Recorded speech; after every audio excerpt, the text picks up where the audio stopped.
جاہل آدمی جب پیر بن جائے، جاہل آدمی جب مولوی کے نالے لگ جائے،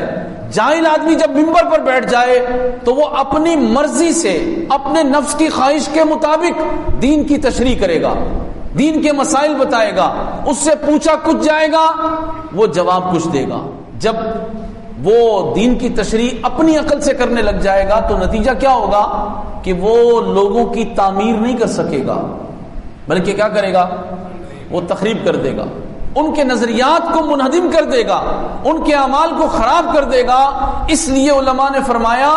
کہ جب کسی شخص کے ہاتھ میں ہاتھ دینا ہو تو اس شخص کے لیے پہلی شرط یہ ہے کہ وہ صحیح العقیدہ سنی ہو،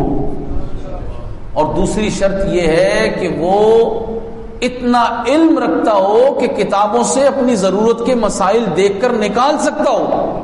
پھر فرمایا کہ وہ فاسق معلن نہ ہو، یعنی اعلانیہ کبیرہ گناہ نہ کرتا ہو، اور فرمایا کہ اس کا سلسلہ طریقت رسول پاک علیہ الصلوۃ والسلام تک متصل ہو۔ یہ 4 شرائط ہیں پیر کامل کی۔ جو خود بیچارہ دین کے مسائل نہ جانتا ہو، جب اس کے ہاتھ میں ہاتھ دے دو گے تو پھر وہ آپ کے دین کی تعمیر نہیں کرے گا بلکہ دین میں تخریب کرے گا، اور یہ ہو رہا ہے۔ شیخ مجدد کے قول کے مطابق اگر آپ اس کو سمجھیں تو یہ ہو رہا ہے کہ لوگ جو جاہلوں کے ہاتھ چڑھ گئے ان کے نظریات، ان کے عقائد، ان کے اعمال سب برباد ہوتے چلے گئے، یہاں تک کہ جہلاء نے رسول پاک صلی اللہ علیہ وسلم کی عزت اور ناموس کا جب مسئلہ آیا تو وہاں بھی مداہنت کی، اور اپنی عقل کے مطابق انہوں نے جو سوچا اس کو صحیح سمجھا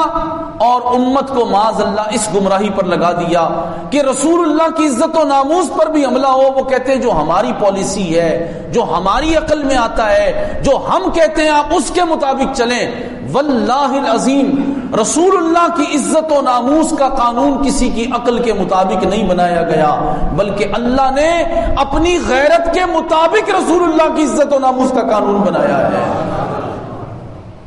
تو پیر کو چاہیے کہ درس تو یہ دے کہ دیکھو جب حضور کی عزت و ناموس کا مسئلہ ہو، ختم نبوت کا مسئلہ ہو، حضور کی نسبتوں کے تقدس کا مسئلہ ہو، تو پھر ہماری عقل اور ہماری پالیسی کی کوئی حیثیت نہیں، بلکہ اللہ کی غیرت کے مطابق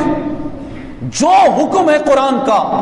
جو حکم ہے رسول پاک علیہ الصلوۃ والسلام کا، اور جو طرز ہے صحابہ کرام علیہم رضوان کا،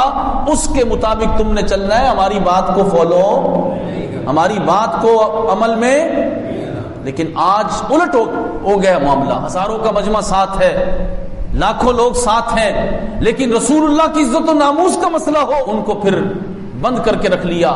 ان کو بٹھا دیا کسی اور کام کے لیے،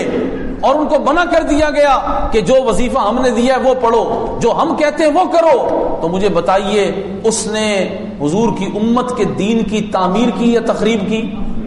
اسی لیے شیخ مجدد الفسانی رحمۃ اللہ تعالی نے ہوشیار کیا تھا